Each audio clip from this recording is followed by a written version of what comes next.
Fala galerinha, tudo certinho com vocês? Professor Danilo Farias aqui. E hoje, novamente, a aula é sobre vetores. Dessa vez, iremos falar sobre algumas propriedades especiais e também da decomposição vetorial. Vê só, eu trouxe aí para vocês uma simulação bem simples para a gente mostrar como é que seria alguns casos de soma de vetores.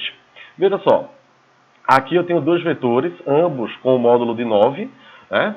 E aqui, representado por essa seta azul escura, é o vetor soma, ou seja, o vetor resultante. Perceba que, se ambos os vetores estiverem na mesma direção e sentido, o resultado da soma é simplesmente uma soma comum, ok?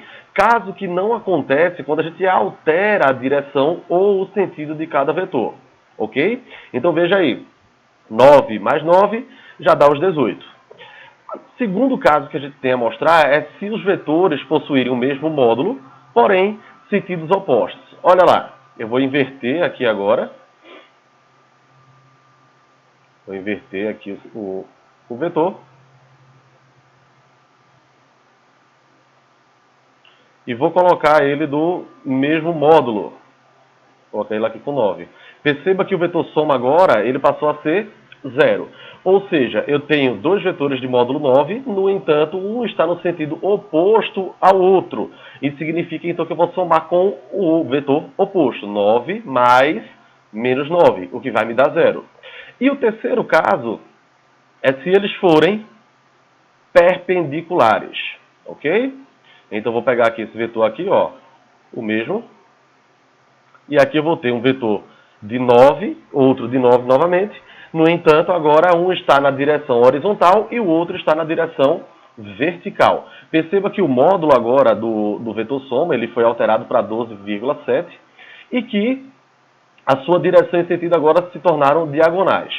Veja que nesse caso eu vou utilizar o teorema de Pitágoras.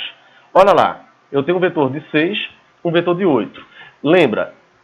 Eu tenho aí, então, o vetor soma ao quadrado, ele vai ser igual a 6 ao quadrado mais 8 ao quadrado. Isso significa a soma do quadrado dos catetos vai ser igual ao quadrado da hipotenusa. Ou seja, estou utilizando o teorema de Pitágoras. 6 ao quadrado mais 8 ao quadrado, que vai me dar, então, 10 ao quadrado.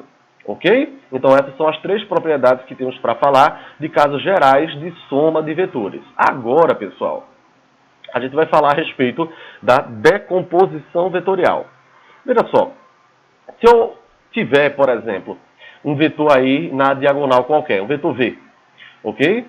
Perceba que esse vetor eu posso separá-lo em duas partes. Uma simplesmente na horizontal, ou seja, o meu Vx, porque x por conta da direção horizontal do plano cartesiano, é o eixo x, o eixo das abscissas.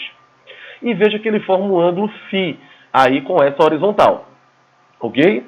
E a componente vertical desse vetor, Vy, ou seja, eu tenho o meu vetor V separado em duas partes, Vx e Vy. Para que eu consiga, então, entender como é que vai ser esse funcionamento, eu vou fazer da seguinte forma. Olha lá, eu vou agora novamente repetir o vetor total, o vetor resultante, e a sua componente x. No entanto, a componente y, ou seja, a componente vertical, eu vou colocá-la à frente do vetor.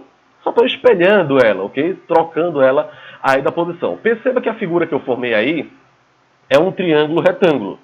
E lembra das propriedades trigonométricas que você já estudou em matemática. E aí perceba, se eu tenho o seno do ângulo φ, por exemplo, ele é dado pela trigonometria, pelo cateto oposto, dividido pela hipotenusa. Olhando para a figurinha que tu tem aí, ó, o lado oposto ao ângulo é o Vy. E a hipotenusa é o próprio vetor V. Então, como é que vai ficar? O seno de φ vai ser igual a Vy sobre V. O V que está dividindo, ele vai passar para lá multiplicando. Então, vou ficar assim, ó, V vezes o seno vai ser igual a Vy. E só reescrevendo, pessoal. Então, o meu Vy, ou seja, a minha componente vertical desse vetor, ele vai ser dado pelo meu vetor total vezes o seno do ângulo φ formado com a horizontal.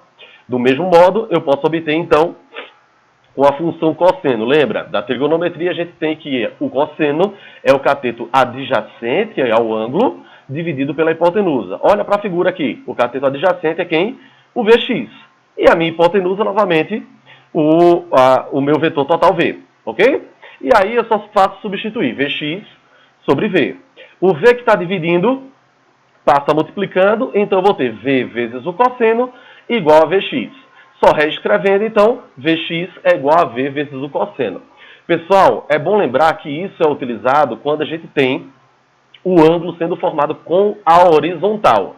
No entanto, se esse ângulo for formado com a direção vertical, a gente inverte o Vy, eu vou encontrar multiplicando pelo cosseno do ângulo, e o Vx eu vou encontrar multiplicando pelo seno do ângulo. Ok, pessoal? Tudo certinho? Qualquer dúvida é só falar. Eu vou ficando por aqui. E aí, bons estudos a vocês. Valeu!